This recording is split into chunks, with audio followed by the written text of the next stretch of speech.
recognize the Majority Leader. Thank you, Mr. President. Mr. President, at the start of this week, I said that the Senate would be focusing on government funding this month. We have a January 30 deadline to get the job done and avoid another government shutdown. We've already passed one package of 3 appropriations bills that was signed into law in November, and now we need to finish our work. Later today, the House is expected to consider another package of 3 bills: Commerce, Justice, and Science, Energy and Water Development, and Interior and Environment Appropriations. These 3 bills were crafted with bipartisan input from both the House and the Senate. The Trump administration supports this package, and I expect we'll see robust bipartisan support for these bills in today's House vote. Mr. President, this 3-bill package advances some important priorities. It funds programs that support law enforcement and promote public safety in communities across America. It invests in critical infrastructure projects. And it supports efforts to unleash American energy to provide a reliable and affordable energy supply to the American people. And, Mr. President, there's one more thing about this package that's significant. It spends less money than a continuing resolution. That's right.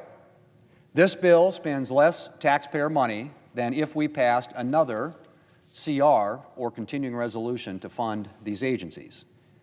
And that's not an accident. That's what we can accomplish when we make appropriations a priority, when we put in the work, make tough choices, and put it up for a vote. Mr. President, appropriations is one of our core responsibilities, but it hasn't always been treated like the priority that it is. In too many cases in the past, massive omnibus bills were being written behind closed doors. That is not how I want to do things. When I became Majority Leader, I made it clear that I wanted appropriations to get the attention that it deserves. And we've made some solid progress on that front in this Congress. We've considered appropriations bills through regular order and passed 3 Senate appropriations bills before the August work period, something that hadn't been done going back to 2018. We should, Mr. President, be considering bills through regular order, a process that allows all senators an opportunity to make their voice and the voices of their constituents heard. It's not just a better process, it creates a better product, too. Mr. President, when we receive this next package from the House, there's no reason that we can't take it up and pass it quickly here in the Senate. As I said, this bill was written with input from both parties and from both the House and the Senate. It has the backing of the Trump administration. It advances a number of important priorities, and it actually spends less than if we just extended Biden-era spending levels for these same agencies.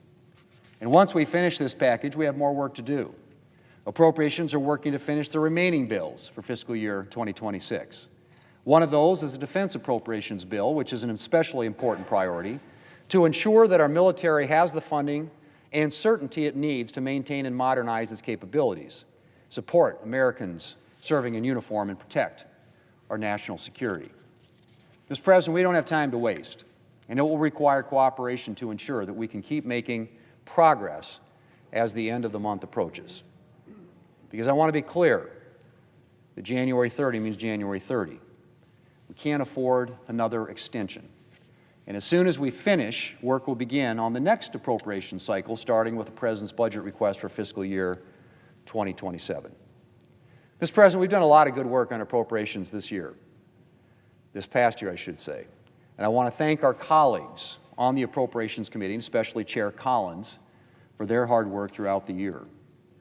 This work isn't easy, but it's important, and it's a responsibility we need to take seriously. And I know they all do. So let's get fiscal year 2026 funding done and keep up the progress as we begin the process for fiscal year 2027. Mr. President, I yield the floor, and I suggest the absence of a quorum. The clerk will call the roll.